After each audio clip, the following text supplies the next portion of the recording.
Hello friends, welcome to my channel truth of share market. So discuss कर लेते हैं option strategy for 4 सितंबर 2023। क्या क्या डिस्कस करेंगे? एक लॉन्ग स्ट्रेटजी, एक शॉर्ट स्ट्रेटजी, यानी एक बाइंग के लिए, एक बायर्स के लिए, एक सेलर्स के लिए, है ना। जिसका व्यू है कि हम मार्केट साइड में रहेगा उसके लिए है, और एक है ट्रेंडिंग, किसी को लग रहा है कि मार्केट या ट्रेंडिंग रहेगा तो एक उसके लिए, है ना। मार्जिन कितना रिक्वायर्ड होगा इसमें? 35,000 बता रखा है, 35,000 के अराउंड। बट हाँ, जो रिक्वायर्ड होगा वो अराउंड 40 से 50,000 के अराउंड एक लोड के लिए रिक्वायर्ड होगा। तो स्टार्ट कर दें। First of all, this video is only for education purpose. यहाँ मेरा Telegram link and WhatsApp number given है, सो प्लीज़ ज्वाइन कर लें। स्टार्ट कर दें with option strategy for buyers. Buyers के लिए क्या है कि जो स्ट्रेटजी बिल्ड हुई है, देखो उसमें लॉस कितना होगा, अराउंड 900 के अराउंड, है ना। और बेनिफिट कितना हो सकता है पॉसिबल, अगर मार्केट ट्रेंडिंग रहा, वन डायरेक्शनल में गया 1-2%, तो आपको 6 से 7 हज़ार रुपये तक का बेनिफिट भी हो सकता है। ठीक है, अब देख लेते हैं स्ट्रेटजी क्या है एग्जैक्टली। तो स्ट्रेटजी में क्या कर रहे हैं हम? देखो मार्केट की अगर मैं बात करूं तो 43,800 ये इसको सपोर्ट ले रहा है, और ऊपर अगर हम बात करें तो 44,950 इससे रेजिस्टेंस फेस कर रहा था, है ना। अभी लास्ट वीक भी 950 तक हो गया आया था, नीचे 800 तक भी हो गया है। तो इस बार हम ये सोच के चल रहे हैं कि 2-3 वीक हो गए इस रेंज में फंसे हुए, मार्केट पर्टिकुलर रेंज को तोड़ दे। ठीक है, तो बायर्स, ये बाइंग स्ट्रेटजी यानी बायर्स के लिए है जिनका व्यू है कि मार्केट ट्रेंडिंग मूवमेंट दे सकता है, अपवर्ड दे सकता है या डाउनवर्ड दे सकता है। ठीक है, तो और दूसरी स्ट्रेटजी है वो सेलर्स के लिए, उनका व्यू है कि हाँ साइड में मार्केट रहेगा। तो फर्स्ट ट्रेंडिंग व्यू जिनका है वो इसे समझ लें। तो हमने क्या करा कि 45,000 सी को बाय किया, छोटी सी प्रीमियम है। 45,000 सी कितने पे? 44 रुपीज़ पे आपने बाय किया, और 45,500 11 रुपीज़ पे बेच दिया। ठीक है, तो यहाँ पर टोटल हमारा जो अमाउंट लगा वो कितना लगा? 33 रुपये, है ना। नीचे अगर हम बात करें तो 43,800 जो हमारी रेंज है उसी को हमने बाय किया है, और उससे नीचे जाके 500 पॉइंट जाके हमने नीचे भी सेल कर दिया। ठीक है, 23 रुपये पे। तो अल्टीमेटली यहाँ पर भी अगर हम देखें तो हमारा 33 रुपीज़ करीब लगे, और ऊपर भी 33 रुपीज़ करीब लगे। बाकी तो हमें मिल गया, है ना। जो ये सेल किया वो मिल गया, ये बाय किया वो हमारा गया, है ना। तो यहाँ पर अगर मैं देखूँ तो देखो मैक्सिमम लॉस कितना है, और ये 990, इससे ज़्यादा 1 रुपये ज़्यादा आपका लॉस नहीं हो सकता, है ना।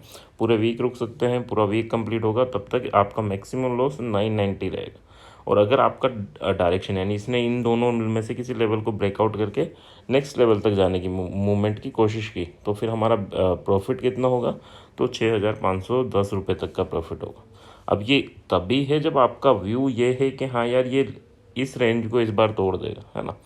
नहीं है तो फिर हम सेकेंड स्ट्रेटजी की बात करेंगे। ठीक है, यहाँ रिस्क टू रिवॉर्ड कितना निकल के आ रहा है, क्योंकि हमने काफ़ी out of the money by किया है, हम लेवल टूटने का वेट कर रहे हैं, तो 1:6.58। ठीक है, तो 6.5 रुपये मिलेंगे या 1 रुपया जाएगा। ठीक है, ब्रेक इवन वही कि यार या तो इसके नीचे जाए 734, या इसके ऊपर जाए 45,066। इसके ऊपर जाते हैं आपका प्रॉफिट स्टार्ट हो जाएगा फिर नेक्स्ट लेवल तक। अब देखो इसमें एस्टिमेशन मार्जिन दिखा रहा है 26,000, बट 26,000 की जगह 35,000 करीब, 40,000 करीब आपका यूज़ होगा, है ना। ये लेके चलिएगा। तो आई होप चीज़ें क्लियर हैं। अगर इसमें आपने जैसे स्ट्रेटजी बिल्ड की, 990 रुपये एक दिन का लॉस नहीं है, 3-4 दिन का लॉस, है ना। और 40,000 पे 990 यानी आप 1%। मसला क्या होता है, हमारे पास 40,000 होते हैं, और 40,000 का हम ऑप्शन बाय कर लेते हैं। अब जब ऑप्शन बाय कर ले तो 40,000 में से क्या होता है कि वो 5-10 हज़ार रुपये कब ले जाता है पता नहीं चलेगा। बट यहाँ पर क्या है, आपने बाय कर लिया, आपको ना एस की टेंशन ना किसी और चीज़ की टेंशन। आपका मैक्सिमम 40,000 में से केवल ये 990 रुपये ले जा सकता है, इससे ज़्यादा ले जा ही नहीं सकता। ठीक है, तो इसमें क्या होता है, इसमें हम रुक भी पाते हैं, है ना। पूरे वीक रुक सकते हैं, लास्ट 330 थर्सडे तक रुक सकते हैं, होगा मूवमेंट होगा, नहीं होगा तो नहीं होगा। या फिर दूसरा क्या करते हैं हम कि हाँ यार हमने जैसे आज स्ट्रेटजी बिल्ड करी, और आज ही मान लो ये 1,800 रुपये दे रहा है, तो फिर हम क्या करते हैं, हम बुक कर लेते हैं, या तो आधी क्वान्टिटीज़ बुक कर लेते हैं। यानी ये जो हमारा रिस्क है इससे ऊपर अगर जा रहा है तो फिर हम बुकिंग के बारे में सोच सकते हैं। बट अगर मैं 200 रुपये में बुक कर रहा हूँ तो फिर मैं गलत हूँ। ठीक है, क्यों? क्योंकि जितना लॉस है उतना तो बुक कर लो, ताकि अगली बार और ज़्यादा रुकने की आपकी पॉसिबिलिटीज़ रहें। ठीक है, आपका रिस्क क्लियर हो जाए कि हाँ यार इस बार 990 कमा लिया, अगली बार 990 से हम 6,000 के लिए सोच सकते हैं। ठीक है, तो एटलीस्ट हम क्या करेंगे, या तो 1800 पे निकल जाए अगर उसी दिन दे रहा है तो, और 2-3 दिन बाद दे रहा है 1800 तो फिर हम आगे भी वेट कर सकते हैं, है ना। बट सेम डे दे रहा है तो एक दिन में 1800 दे रहा है तो अच्छी बात है ना। तो आई होप चीज़ें क्लियर होंगी यहाँ पे, कब निकलना है, कब एंटर लेना है। अच्छा हाँ, अगर मंडे में हम बनाएं तो मंडे में आपको ये प्रीमियम नहीं मिलेंगी, है ना, या तो इससे कम होंगी या थोड़ी ज़्यादा होगी। तो आपको करना क्या है, आप ये प्रीमियम देखिएगा 300 पॉइंट 400 पॉइंट दूर पे आपको ये प्रीमियम मिल जाएगी, उससे 500 पॉइंट दूर की स्ट्राइक को आप सेल कर दीजिएगा, ठीक है। तो क्या है, मार्केट जहाँ पे भी ओपन हो रहा है उससे 300 पॉइंट दूर 400 पॉइंट दूर आपने कुछ बाय किया एंड उससे फिर आगे की स्ट्राइक को सेल कर दिया 500 पॉइंट दूर, ठीक है। छोटा सा रिस्क रहेगा और बड़ा बेनिफिट रहेगा। सो नेक्स्ट बात कर लेते हैं हम ऑप्शन सेलिंग स्ट्रेटजी में।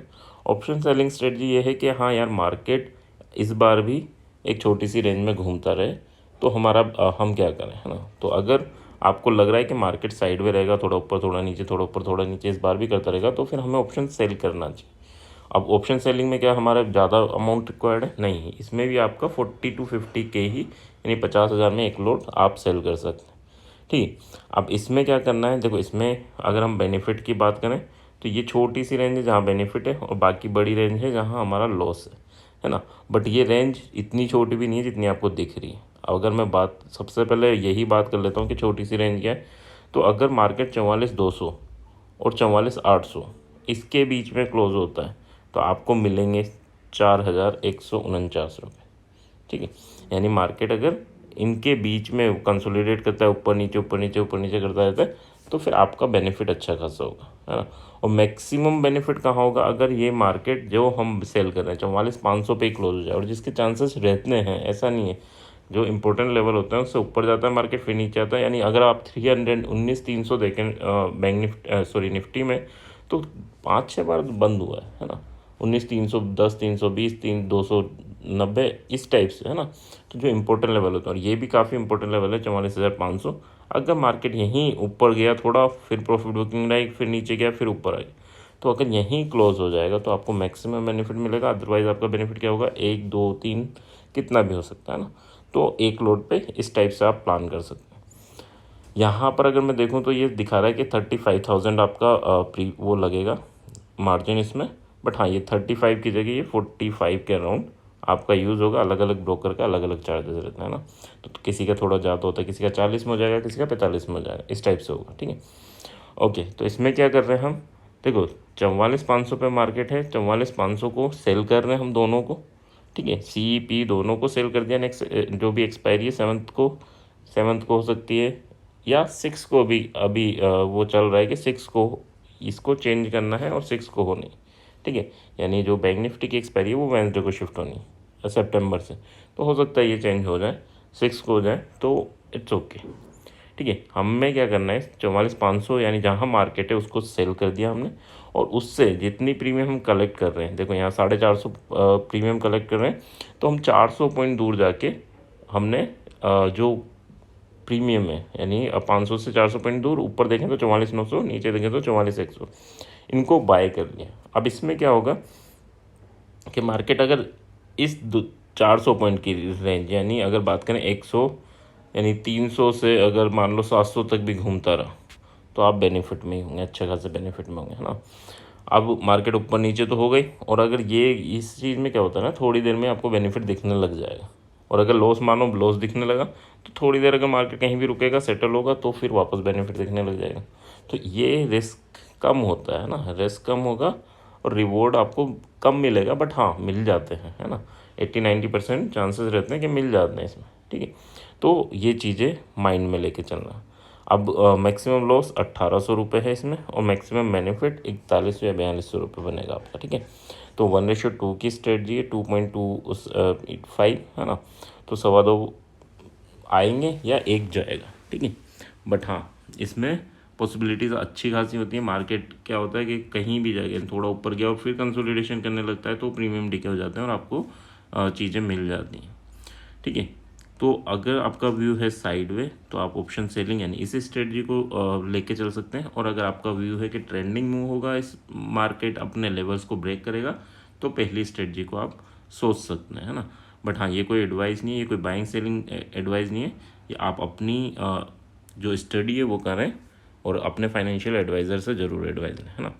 सो कैसा लगे दोनों स्ट्रेटजी और आपको कौन सी स्ट्रेटजी ज़्यादा बेटर लगी, प्लीज़ कमेंट सेक्शन में ज़रूर बताना। Thank you.